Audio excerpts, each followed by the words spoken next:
Good evening. The brutish rioting that's metastasised across the United Kingdom over the last week has put a torch to the idea that we live in a country where peaceful tolerance of multiculturalism is somehow guaranteed. To be sure, the worst attacks have been committed by a relatively small minority that's always up for recreational violence and a chance to loot. And social media have turned out again to be a hosepipe of poison that's both fuelled and directed the anger. But what is undeniable is that a large slice of the population are worried that immigration, more than 1 million people came in last year, and the asylum system are out of control. Polls suggest it's voters' biggest concern after the economy, more important even than the state of the health service. And yet those that articulate that concern say they're ignored, marginalised, even despised by governments of all colours, the establishment generally, and the mainstream media, including the BBC. Few issues are more divisive, have two such contrasting views of a successful society. The one side thinks multiculturalism a boon, an affirmation of our common humanity, sees strength in diversity. The other sees a country undergoing profound change it had never agreed to and losing social cohesion and the assumption of common values in the process. What should we make of the riots, and what do they say about us? That's our Moral Maze tonight. The panel, Mona Siddiqui, Professor of Islamic and Interreligious Studies at Edinburgh University, Ash Sarkar from the Novara Media Group, the historian Tim Stanley, and newcomer to the panel, Konstantin Kisin, the political commentator and comedian and author, usefully enough, of a best-selling book titled An Immigrant's Love Letter to the West. Have the events of the last week caused you to fall out of love, with Britain at least? Not at all, but they have made me very concerned for the direction of travel, for sure. Mona Siddiqui? Yeah, I think for the first time in my life, and I've lived in Britain most of my life, I feel anxious, and that's not a nice feeling. Ash Sarkar. When we were having our production meeting where we go over what we're all going to say, I received an anonymous DM on Instagram saying, "I just wish someone would blow your effing brains out." And that is a fairly typical example of what I've been receiving over the last week or so. But if rail replacement buses couldn't make me hate this country, then neither will racial abuse. I retain a fundamental faith in humanity. Tim Stanley. People think that Conservatives talk about immigration because they hate immigrants. They're wrong. It's because we hate disorder. We have a pessimistic view of human nature that different cultures can struggle to get along. So if immigration is not managed or consensual, it can, I'm afraid, breed racism, and as we have seen, it can trigger violence. Panel, thanks very much indeed. Our first witness is Matt Goodwin, who's Honorary Professor of Politics and International Relations at the University of Kent and author of, amongst other things, National Populism, The Revolt Against Liberal Democracy. What do you make of these riots? What do you think they say about Britain? Well, I think they say that the era of mass immigration is going to have to come to an end. I think at the root of the riots and the protests that have accompanied the disorder is a profound concern over a policy that has been pursued by left and right for 30 years that isn't working for the country. It's about the borders being completely broken. It's about a model of multiculturalism that has prioritised group difference over commonality. This is a reset moment for the country. We will come back and look at this time as a watershed in how we discuss and debate issues around migration and multiculturalism. Ash Sarkar. Hey, Matt. Quick question. Do you think I'm English?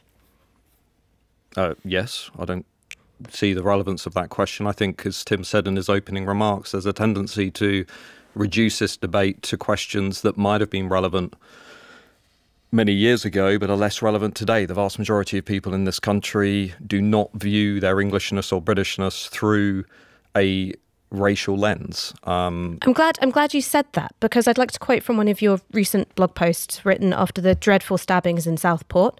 You wrote this: "These poor children thought they were going to a Taylor Swift-themed dance class. They ended up being murdered. And who murdered them? The son of immigrants from Rwanda." And I suppose my question for you is, why does it matter that the suspect is the son of immigrants if he was born in Cardiff, right? I was born in England. You consider me English. Do you not consider him Welsh? Well, that was on my Substack, and the reason that I wrote that was because I was trying to make the point that we have a massive problem in this country with integration. We have a massive problem with absorbing millions of people who have come into Britain, principally over the last quarter century. And we can see that. It's instantly obvious to anybody who lives outside of the M25, lots of people in London too, that what we have essentially done is pursued a model that has prioritised group difference and, particularly on the left of politics, I would argue, has allowed minorities to celebrate their distinctive identity, culture, history, but has not allowed the majority to do the same. But you were the person singling out his difference, that he's the child of immigrants from Rwanda. The point I'm making is that if he's as British, quite frankly, as me or you, why are you emphasising that point of difference?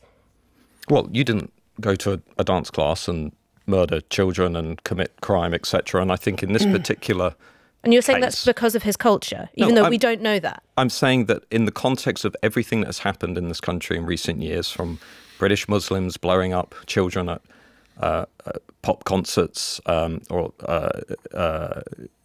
people from minority backgrounds, recent illegal migrants, asylum seekers committing sexual assaults and rapes and so forth, to what we've seen in 7/7, etc., over the last 20 years, it's very obvious, I think, to lots of people in this country that the model of multiculturalism, which I think we first had an interesting debate about it in 2001 around community cohesion and Ted Cantle. We then had a debate about it with Trevor Phillips, so we sleepwalking to segregation. We then had another debate about it in 2011 with the England riots. We haven't answered this question. How are we going to build an integrated society? Imposing mass immigration on this country while thinking that we can integrate this country at the same time is not a serious answer to that problem. But if I could just move on, I mean, I do read your Substack, Matt, and you have a blog post called Britain's Looming Demographic Crisis. And just to quote from that, you say that the share of the country's population that identifies as white British is forecast to become a minority group around the year 2070. Those who oppose these great inflows and do not embrace the rapid ethnic change they cause wonder why it is that politicians seem unable to stop them. Now, we can all agree the reason why there is a declining percentage of white British is because of the growth of Asian British, Black British, mixed race British people. So if you could explain it to me like I'm 5 years old, why should white British people feel scared that there are growing numbers of fellow Brits with darker skin? Because you're not talking about culture, you're not talking about religion there. You are just talking about race. Well, lots of people put a value on the identity of the majority group, including members of minority communities. Profound demographic shifts of the scale that we're going through in this country at the moment have never been seen before in our history. This is unprecedented. We are going to see over the next 12 years alone another 6.5 million people come into the country, 6.1 million because of migration. Migration is going to be responsible for 90% of all of our population growth over the next decade. For many people in the country, it's not to do with race, it's to do with what that means for their culture, what it means for their shared values, what it means for the symbols of their national identity. So I think we need to have a very open, honest, challenging, hard-hitting conversation about what it means to be British and how we're going to promote integration. And I think these riots and disturbances are going to trigger that debate. I think it's inevitable. We cannot go back to what we had before this week. I'm just going to pass you over to Mona, but just very briefly, how would you build an integrated society? The first thing, you're talking about having a conversation, but what would be your contribution to that? Sure, I think we need to freeze all non-essential migration into this country. So outside of essential migration for, say, the NHS, we need a freeze so we can absorb the effects of the last 25 years, which have been profound. We then need to completely revisit how we talk about national identity and belonging from school level upwards. I think we need to look at countries like Singapore and elsewhere in terms of having a much more robust integration policy. And to be frank, while we're having this conversation, I do think we need to leave things like the European Convention on Human Rights so we can control the borders, because at the root of this disorder is a sense among British people that they're not safe in their own country. Mona. That's a good answer to end the first discussion on. Can I ask you, Professor Goodwin, you're a white, able-bodied man. Have you felt at all vulnerable over the last few days? Of course I have. Why? Because, like most people in this country, I don't want to see violence and disorder on the streets, and I have a family and I have many friends at work and elsewhere. But have you felt directly under attack just by the colour of your skin? Well, not personally, but I've had colleagues today who we've had to have conversations with about how they're getting home. I'm very aware of the acute distress that this is causing people. The reason I'm saying all this is because a lot of people, for the first time in their lives, I know you've given us a list of all the time they've had discussions about race, but this is the first time people are actually feeling, people who've lived here all their lives, like, why do we constantly have to justify our existence here? Like, if there's some issue, some criminal act, why do I have to start talking about being a Muslim and being integrated and contributing? Do you not see how that kind of conversation lands with the majority of people in this country? Of course I see how it lands with the majority of people in the country. I also hear a different perspective in this country, which goes something like this. I voted for political parties and at referendums for much of the last 15 years and was promised by various political leaders on the left and the right that I would have... Okay. No, sorry, I would like to finish my perspective. I agree with that. No, I agree with that. I would get lowered migration. And what happened is those people lied to me. Right. And they essentially betrayed me. And I'm then told that if I voice my complaints or I raise my hand, I'm a racist and a far-right Right, thug. okay. Most of the people, I am sure, on these protests are not racists. They're not far-right. But how have we lost control of our borders? Because the majority of migration to this country is legal migration, which means the government allows people in legally. So why are migrants taking the brunt of all this anger when it's the government who decides? It's the first thing to say is, let's take legal migration. Pretty much from the mid-2000s onwards, we've had governments that have said we're going to lower legal migration. They've done the opposite, including Conservative governments, Boris Johnson being the biggest. No, I know all that. Yeah. I'm asking you... So I'm answering the question. No, but we've been through that there's been no reduction in migration, even though there has been some reduction. But what I'm asking you, this kind of rhetoric, we've all heard this so we can't talk about immigration. No, we are talking about this. Right. What I'm saying is... No, you're not giving the answer to the question. What I'm asking you is this kind of rhetoric, which is about... 7/7 bombings, integration. One could argue the 7/7 bombers were completely integrated into the society. And that's what makes it so devastating. Yeah, so what would your answer be to integration then? Like, people, like you talked about necessary migration for the NHS. Let's say, for example, we have an Indian or Pakistani Muslim doctor who comes in, completely integrated into the NHS, but doesn't feel any loyalty to the British state, is just here for economic reasons. Okay. Is that person integrated? I mean, look, if that person is living in our country and not blowing up our children at pop concerts, I don't really have a problem with them.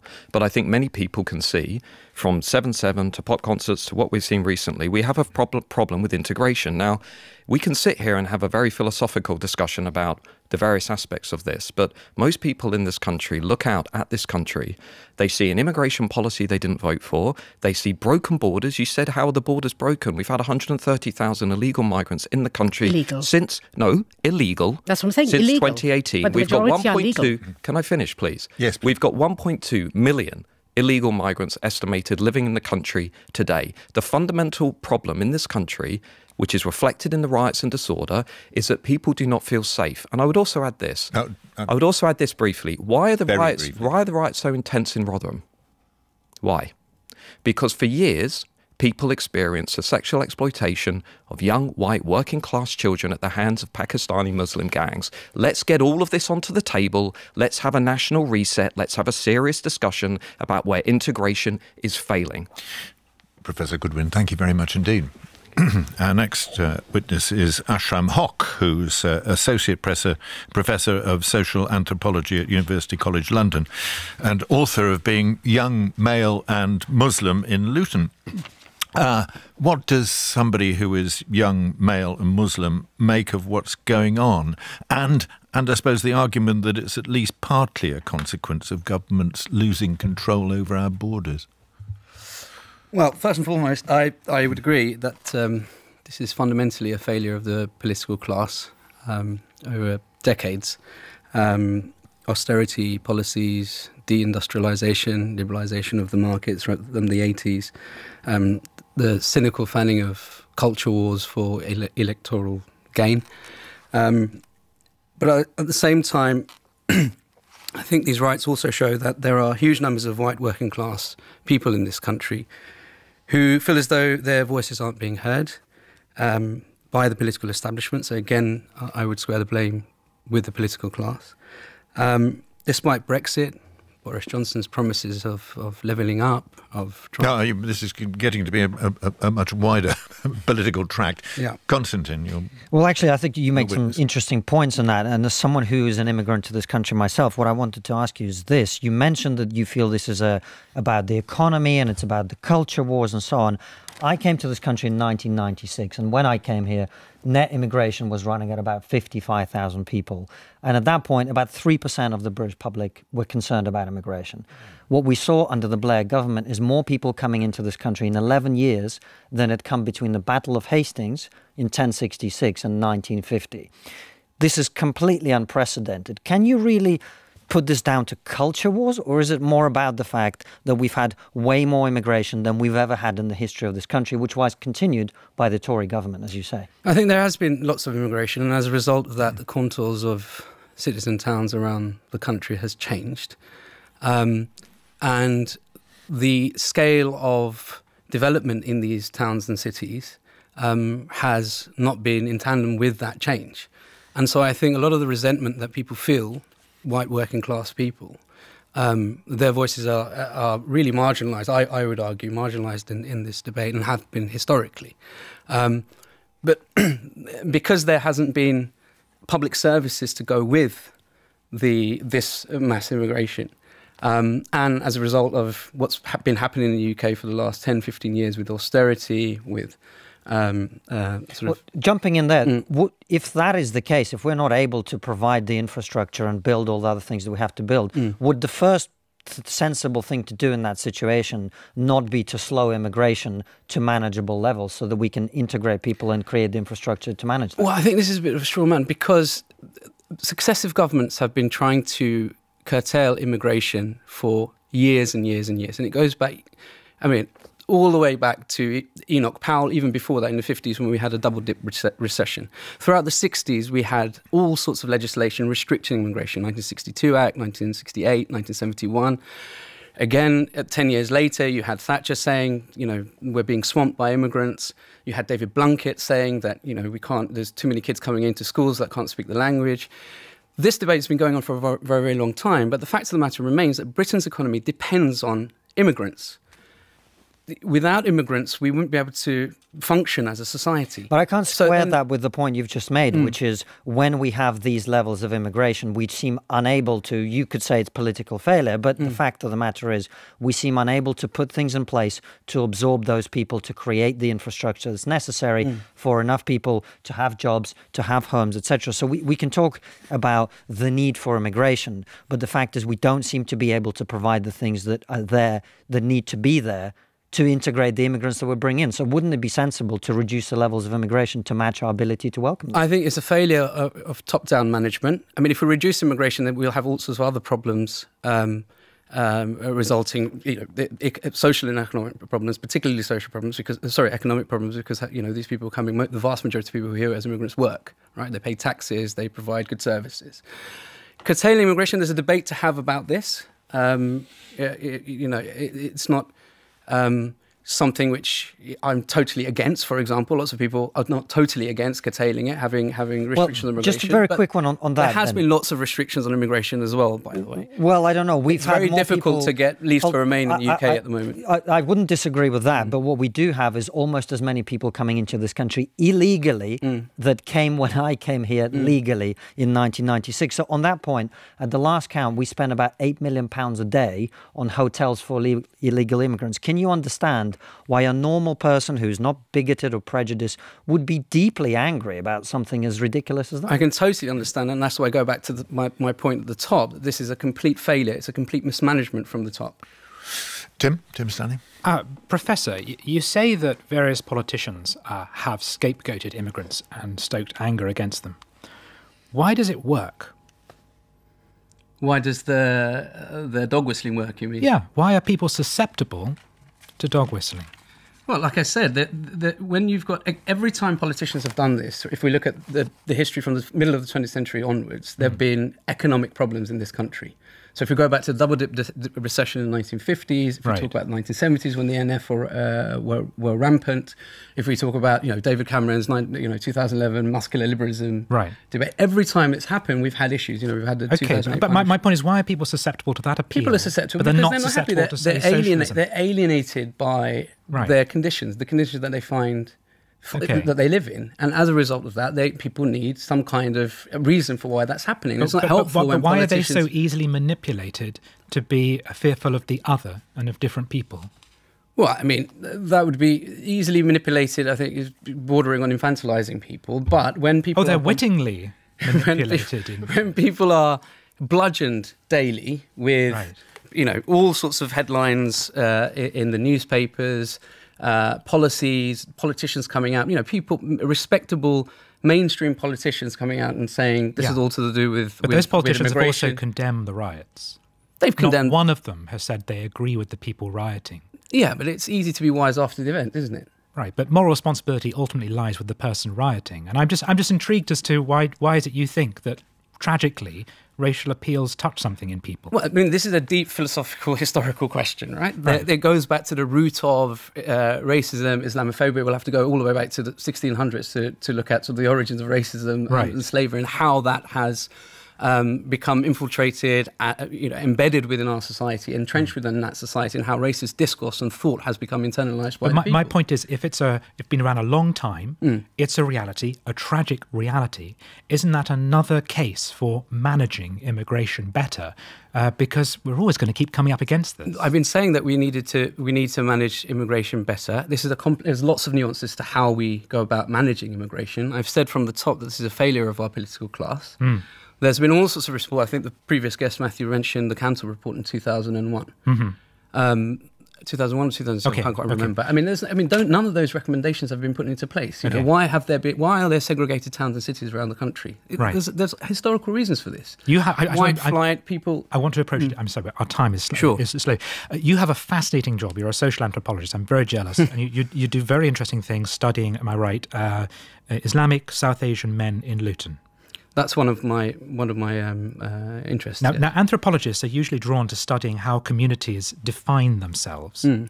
So, in the course of your studies, would you say that you would acknowledge that people do have a sense of self which places them as being different to others? Well, you're talking about difference. I mean, yes, they do. Right. Okay. And is there? But that doesn't manifest in sort of burning down places of worship. No. Of course it doesn't. Hotels. No. But my point is, I'm not quite sure what you're. Because my point is that the phenomenon of people having a clear identity they wish to protect is kind of universal and timeless. And can you see how when those two communities come together, I mean, you must see there's a sort of a tension there that has to be managed through the reduction of numbers. I mean, you should be careful not to sort of essentialise identities. Identities change all the time. They're fluid. They're hybrid. They move with the times. Okay, so certainly when people feel strongly about their identities. Right. So if people are writing, thinking, well, we're losing British culture, the white working class culture of the 20th century or post-industrial revolution. But also, a lot of immigrants are naturally reluctant to lose their culture. Yes, they are reluctant, but that doesn't necessarily manifest in violence and hatred and, But I'm saying that you can see where the potential sources of tension lie because it's sort of a natural part of the process of being human and living alongside each other. I mean, there's difference always. There's always been difference in every society throughout history. That accepting that is one thing, but accepting real virulent hatred towards communities and wanton violence towards the other as you describe them is not acceptable. That is not very human at all, actually, I'd argue. Okay. Professor Hawk, thank you very much indeed for joining us. Our next witness is Adrian Hilton, who's author, political philosopher and theologian indeed, who's on the line now. Mr. Hilton, there are many people who see multiculturalism as a boon. But it's clear there are many, not just the thugs doing the damage, who are worried about things like divisiveness, different values, different ideas about what a civil society should be. How do you weigh the reality of multicultural Britain today in a kind of moral balance? It's complex because multiculturalism is differently apprehended and defined and understood. For one group, it's things that people eat, a curry, for example, and how this has enhanced British culture. At the other extreme, it is other practices like forced marriage, which some call assisted marriage, or honour killings. These sorts of things are aspects of multiculturalism as well. And what's lacking is an agreed set of values, the moral values for civil society. Michael Gove tried with British values, which were essentially the values of all liberal democracies. And there was opposition, there was pushback even against those values: democracy, respect for the rule of law, liberty, mutual respect for tolerance of different faiths and beliefs. What is wrong with those? Let me stop you there with that question, because we want to pick up quite a few things you've said, I think. Mona. Thank you. So, first of all, just to say that you do know that forced marriage and honour killings are illegal in the UK. Yes, of course they are. Yes. Can I ask you, do you think that pluralism is a moral good? Yes. Why? Because there is value in diversity. Pluralism of religion and race enhances a culture. What we're seeing or what we're hearing in the last few days is that pluralism doesn't enhance any cultures. In fact, we're losing our British values. No, well, that comes down to the extent to which those values are adhered to and understood. If people aren't agreeing the moral values for civil society, you will have friction. Okay. You will have breakdown in civil order. So can I press you on that? What would you say are British moral values that we should agree on? And if we do agree on them, who decides? Well, as I said, it was something that Michael Gove tried to do on the national curriculum. The values of democracy are the rule of law, individual liberty, mutual respect and tolerance for those of different faiths and beliefs. But that is what it comes down to. Yes, but I see, having lived in Britain most of my life, I would say all those things exist. I would say Britain is a very tolerant society. There is respect for the rule of law. There is respect for other faiths. Yes, there may be tensions, but generally what you've just said, I see everywhere around me. And I would agree with that. We're talking, though, tonight about the 0.1% of people in communities who are rioting and vandalising things and terrorising people. This 0.1% is what is making the news. The 99.9% aren't making the news. And so what do you think that this 0.1% is angry about? I think that has been covered quite well. If people have a sense of helplessness, they're disaffected, they're disillusioned, they're alienated, they feel as though they're railing against systems of domination and elite, which their vote does not change. Politicians keep talking about social deprivation or reeling off statistics or talking piously about their mission to break down barriers to opportunity, but people's lives don't get any better. Ask the people of Jaywick or Clacton or Great Yarmouth why they voted reform. So the word says it all. They wanted reform. Sure. So would you say that this is really about resentment rather than fear of immigration? Is resentment about what certain people don't have, what they've been promised and didn't get, rather than just outright fear or prejudice against migrants? I have no doubt it's that, but it's an anger that leads to antagonism, that leads to rebellion. But why is it so easy for people to vent their anger on migrants? Because there's a sense that they see people coming into the country, many of them now, hundreds every day, illegally. And our own British homeless people on the streets are remaining on the streets, while some of these asylum seekers are getting very posh flats or places in hotels. That breeds resentment. Ash, a second. Hello, Adrian. Hello. I just thought maybe it would be helpful for us to get on the same page in terms of using language. So the term social cohesion, what does that mean to you? It means an agreed foundation upon which society is built. It is when different groups within a society are able to live side by side with mutual respect and tolerance. So I live in North London, and it's about a mile away from an area that you could describe as monocultural. So it's Stamford Hill. There's a large Hasidic Jewish community. They've got a parallel set of institutions, speak a different language, marry amongst each other. Do you think that that is a level of cultural distinctiveness which is fine? Do you think it's a level of cultural distinctiveness that should be perhaps put pressure on to integrate? Or do you think that's an example of community that's living side by side and we're all very happy in that difference?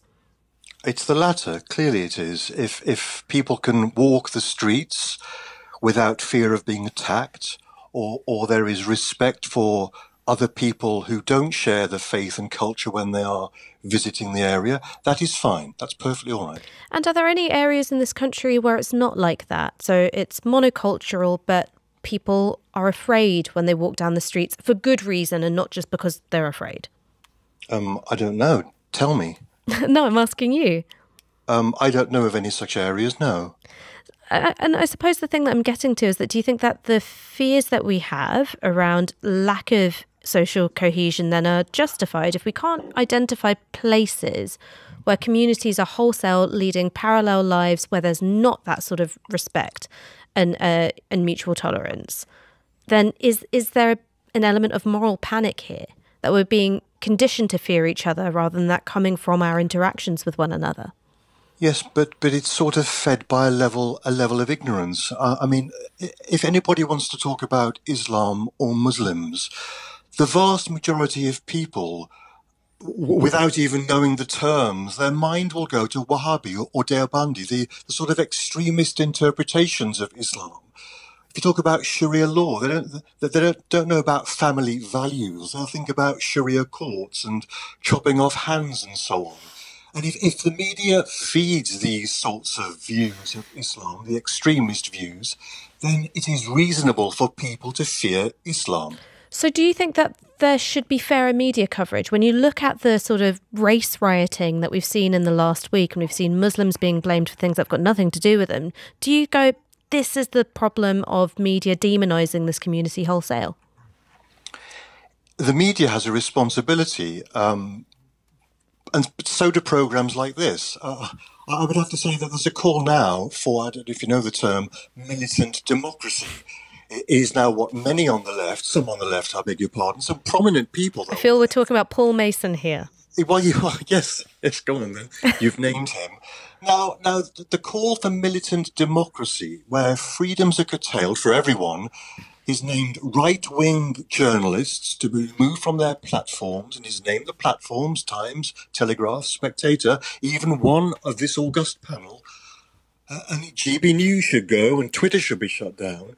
That is not the response at all, the reasonable response to what we're seeing at the moment.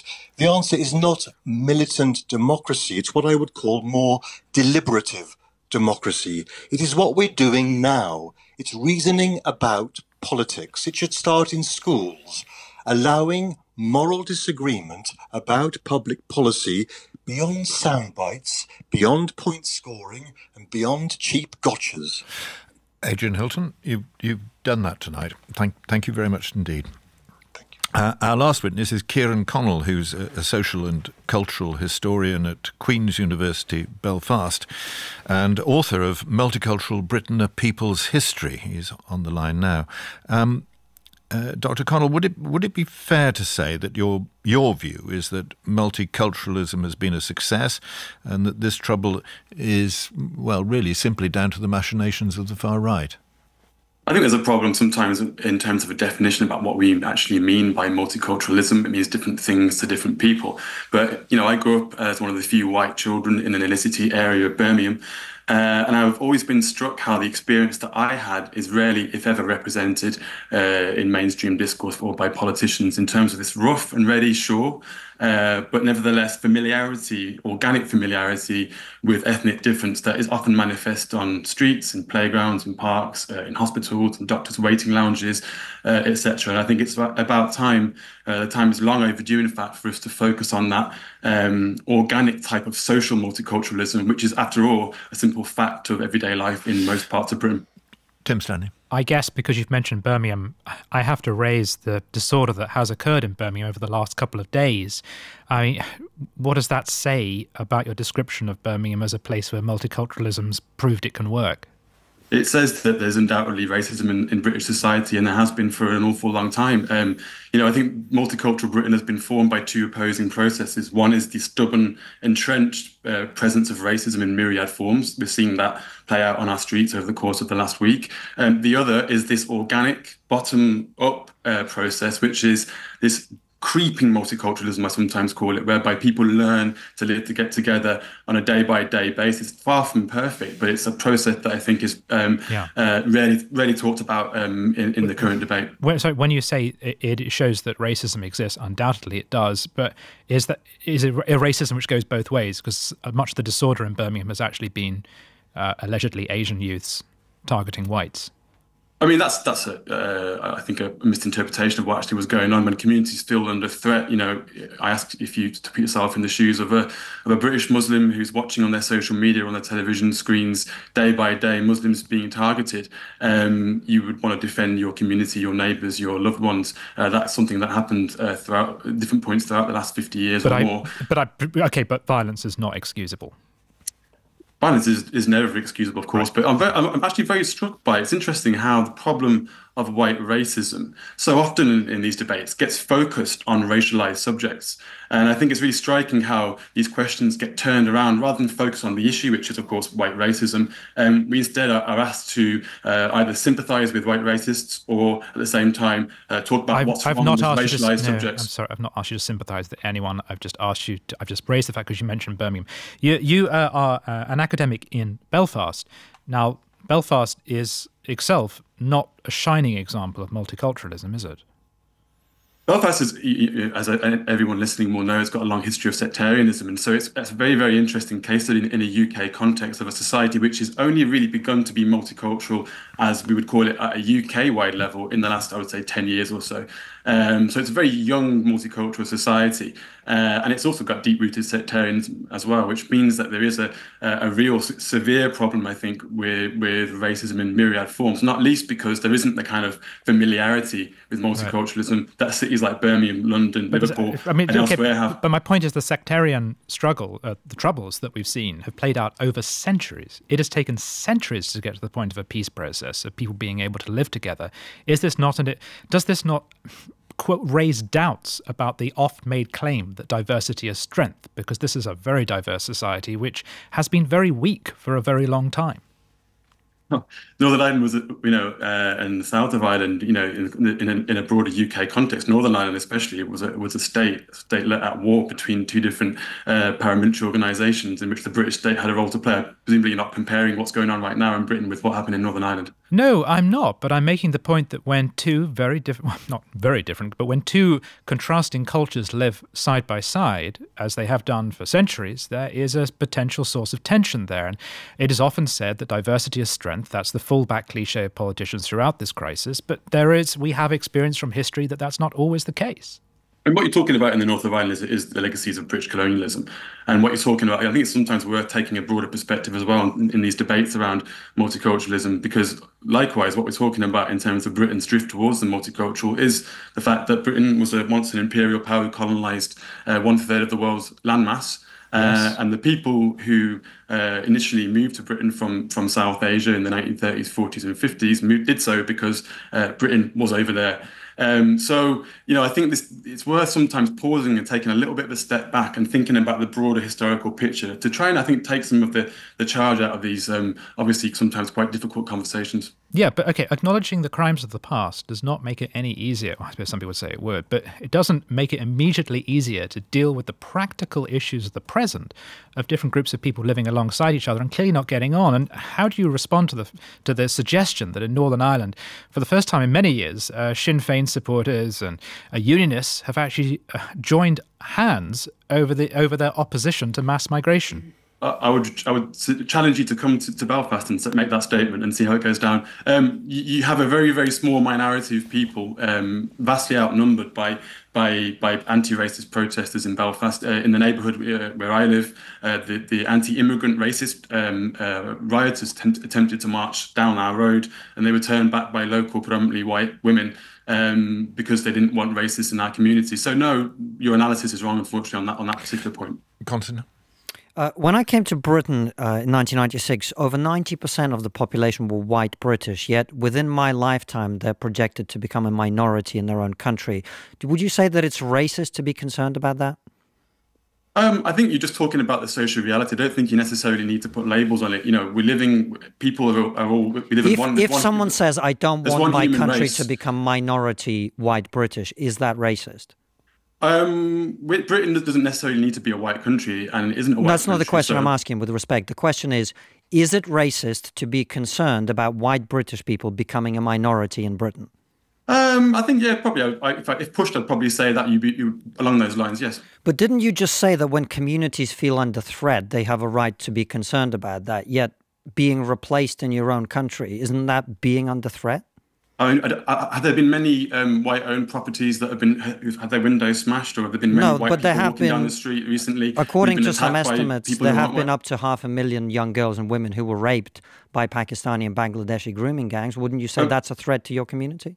But I don't quite understand why you racialised that issue. Because it was a racialised issue. It was Bangladeshi Muslims and Pakistani Muslims raping white women because they were white. I mean, unfortunately, we live in a misogynistic society, and it's a society No. where Unfortunately, that particular abused. community was being targeted by another community, by members of another community. Unfortunately, I think you're again misunderstanding, misreading what's going on. I think we should all be opposed to misogyny and any violence against women and girls. I don't think there's necessarily an issue or a reason to say this particular group X. I mean, we know all about the problems with sexual abuse that take place on the BBC, for example, and most of those instances have been committed by white people, but we don't often hear about white sexual abusers. So I think that's a dangerous trope to go down.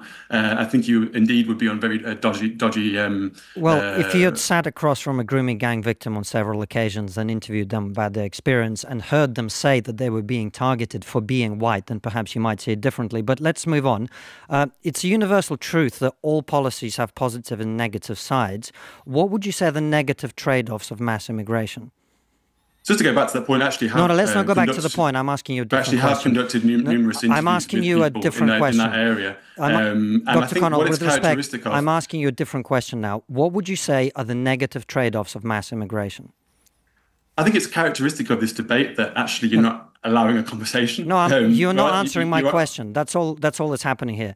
What are the negative trade-offs of mass immigration? That's the only question I'm asking. I think the negative trade-offs is that, unfortunately, people like yourself do tend to mobilise these negative racist tropes in order to progress their own individual careers. And I think you see that most clearly, actually, with politicians. And I think that leads us quite nicely back to where we started, which is that politicians for too long, actually, I would argue for over 100 years, have tried to use these kinds of issues, the issues that you've just been raising, as ways of making short-term gains in their own political gains and their own political agendas. And the lesson of the last 100 years is that does not work. It simply opens the doors to further racism, and that I think we can all agree is what we don't want to happen. Well, we certainly don't want more racism. What would you say is the level of net immigration that would be too much, in your opinion? Currently, it's running at about 700,000 a year. It's an arbitrary statement, because how can I predict in 10 or 20 years' time how many immigrants we'll need? It's an arbitrary question. So currently we have about 700,000. Would you say that that's not enough? Too many? About right? I think probably right now it's probably about right, because you know the huge numbers of shortages there are in the National Health Service, for instance. That's not going to be helped by cutting immigration any further. So I think certainly it's probably about right. But again, it depends on the socioeconomic model that we have in a given moment in time. Thank you for your time. Dr. Cuddle, thank you very much indeed for joining us tonight. Well, Pan, let's draw the threads together. Not particularly easy tonight when there are such contrasting views of where we are and where we're going. Ash, the first witness, Professor Goodwin, seemed to see these riots as the tip of the iceberg, really. The growing public concern over high levels of immigration boiling over, if you'll excuse the mixed metaphor. Well, look, I think when it comes to connecting the race riots that we've been witnessing and the tenor of the conversation around immigration, for me, that's undeniable. Of course, me and Matt Goodwin would differ an awful lot on whether immigration is a good thing and how it ought to be handled. But I think I would just like to draw your attention to an element of our back and forth, because what happened in Southport specifically is being assigned by Goodwin as a problem of integration. Why is he assigning it as a problem of integration? We don't know what this attacker's motivations were. That information has not been made available to us. We don't know if it was mental health issues. We don't know if it was ideological. We simply don't know. The reason why it's being assigned that meaning is because this suspect is the child of Rwandan immigrants. So if you say that when a child of immigrants, and in particular a black or an Asian child of immigrants, when they commit a crime, it's because of a problem of integration, and you can always say that simply because of where they come from, would we not call that racist? Because I think that would meet anyone's definition of it.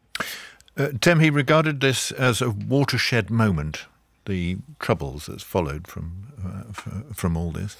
Do you think he's right? Oh, this is Britain. Nothing changes. Things just they just continue being bad. No, look, I share Ash's frustration here.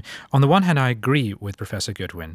I think you've just got to look at the material facts that there has been a rapid demographic change in this country in a historically remarkably short period of time, and people are reacting to that. On the other hand, if you step back to what happened a week ago, 3 children were murdered.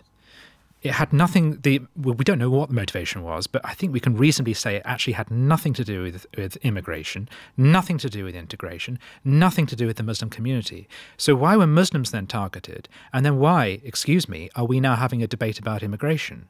Really, the moral question is around murder.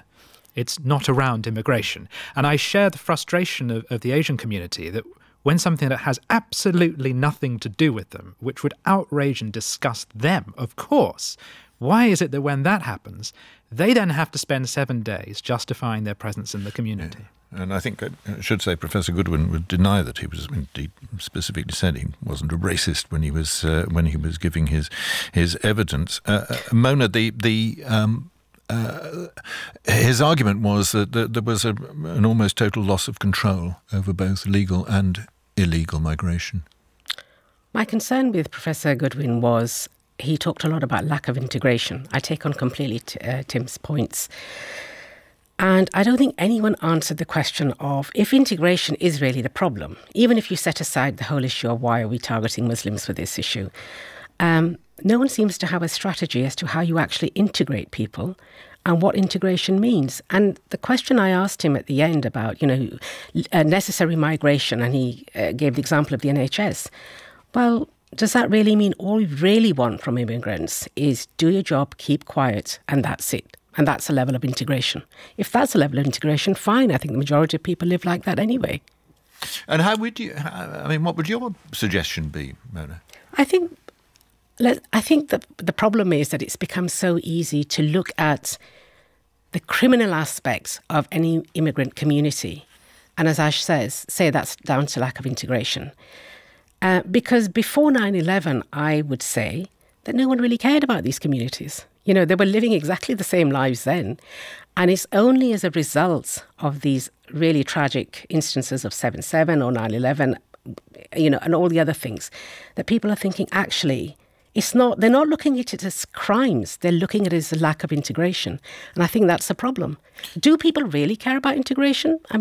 I would say the majority of immigrants in this country are integrated if that means going to work, raising a family, paying your taxes. And if the standard is so low as integration is not committing violence, then there are clearly a lot of white British people who are not integrated into British society. I think that's the bottom line for integration. Konstantin, our first witness, said, it's interesting, this argument about whether multiculturalism is working or isn't working. The first witness obviously thought it wasn't working, it was keeping people separate, it wasn't bringing people together. Yes, well, I don't feel too strongly about that. I think the conversation we're having is a slight misrepresentation of what he said, because I think there's a perfectly easy line to draw from this attacker in Southport being the child of immigrants and people's concerned about immigration, because you might say, well, why are we bringing people in whose children then commit crimes? It's a perfectly... Were they supposed to see the future? Were they supposed to do a really special ultrasound and be like, oh, kind of looks a bit murdery to me, better not immigrate? Not at all, but I think you have to recognise that people's questions about that are perfectly legitimate. And if we're talking about the issue of Islamic terrorism, there's a very clear disproportionate element there. 67% of terrorist acts in this country, according to MI5, committed by... Hold on a second, let me finish my point. You've had your chance. 67% of terrorist acts in this country are committed by Islamic terrorists, while Muslims in Britain are 6% of the population. That means that they're 10 times more likely to do that than other people. Now, why wouldn't people be concerned about it? I think it's a perfectly legitimate concern. And so, if, yes, your point about, yes, of course, white people and other people commit violence, but when it's disproportionate to their population, people have every reason to be concerned. And I think it's a perfectly legitimate thing for them to say. Well, what I'd say is that who becomes a representative of their race or their community, we only apply that to ethnic minorities. When we have seen terrible crimes committed by white people, we never go, well, what's going on in the white community? Whereas we do make these generalizable rules when it comes to Muslims, when it comes to immigrants, when it comes to people of colour. And this is my point, which is I don't think that it always leads you to good explanations. When you're looking at Islamic terrorism, of course, you have to look at ideology. I don't think by looking at the community as a whole, you actually understand that ideology particularly well, because it's not an ideology which is held by most Muslims. I think it leads you down a blind alley. I think one of the problems also, I mean, what you just said, Konstantin, actually proves the point that every time we talk about immigration or minority communities, we talk about violence. Like, that's the only prism that we can look at them. And you gave loads of statistics, but they don't represent the whole spectrum of how people live their lives. Well, of course not. But of course, you know, by constantly giving these statistics about who blows up where and who rapes white women, that's exactly what you just did. Hold on. No. Let me get to my other points, which is one of the issues that people are constantly saying is that people aren't integrated or they're taking our jobs. Well, either people are integrated, working, and then they're blamed for taking the jobs, or they're not working, and therefore they're not taking the jobs of the white population. Let me just make one small rebuttal quickly to that. So the simple question, of course, terrorists are not representative of any community. But the point is, if a particular community is vastly overrepresented in a particular type of crime, the obvious question for everybody, including other people in the Muslim community, might be, why would we want to have more of these people coming, especially if they're coming without being checked at the border? Why are we having 40,000 illegal immigrants coming into this country? Tim, there was another sort of argument that was a thread through the discussion about the extent to which you can debate this. There is, on the one side, you know, we must have a national conversation, but as soon as anybody starts raising these things, they're regarded as unfashionable views, even though they're held by large numbers of people. They need to be suppressed, marginalised, or whatever. That's the way they feel about it. And yet, you know, on the other side, people say, well, they're normalising racist language and so on. Yeah, I think we've been debating this for as long as I can remember. The problem for those who are critical of immigration is not the debate, because people always... I remember during the election, people kept coming up to me and saying, you can't say this anymore, and then they would say it.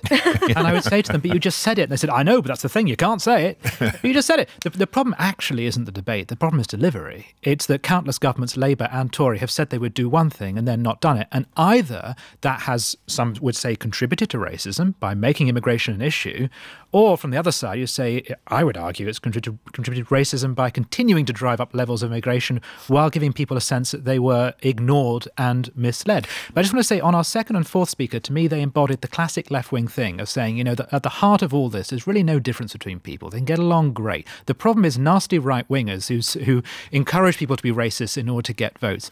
I think that's a denial of human nature. And there are so many societies, Rwanda, the Balkans, Northern Ireland, where the experience is that if you throw together large numbers of people, they will go at each other. It's sad, but it's true, and that's why you have to manage community relations. Ash, our third witness, Adrian Hilton, I thought said that what was really required for multiculturalism to work is an agreed set of values, an agreed way to control behaviour, perhaps.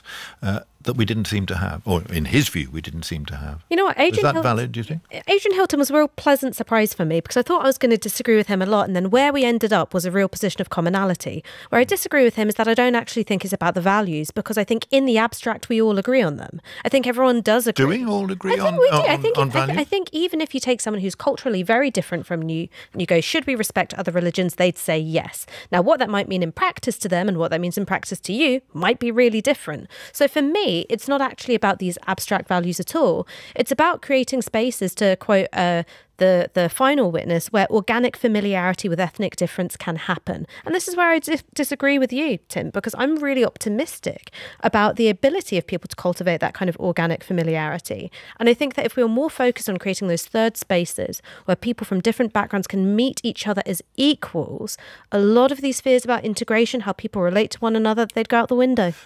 Mona, it didn't come up that much, but it was mentioned 2 or 3 times, this idea that we do have in our country what appear to be people living parallel but very separate lives in certain parts of the north, for instance. I agree, and I've spent most of my own public career talking about that, criticising that. That actually there's a kind of almost moral obligation for minorities to not necessarily integrate, because I don't know what that word means, but to feel that they are part of that democratic process, that they have a stake in society.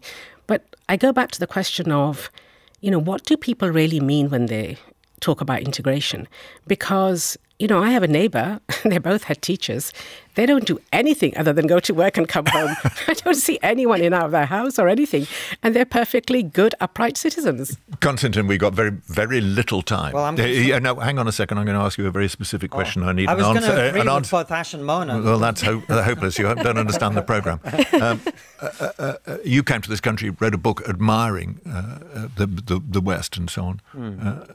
Is this something that makes you think twice, or do you think we're in a position to solve this? You've got 10 seconds now. I think we're trending very much in the wrong direction, and I think these riots are a very strong expression of that. That's why I think we have to be having these conversations honestly and admitting some very tough things that we have to admit in relation to all of these issues.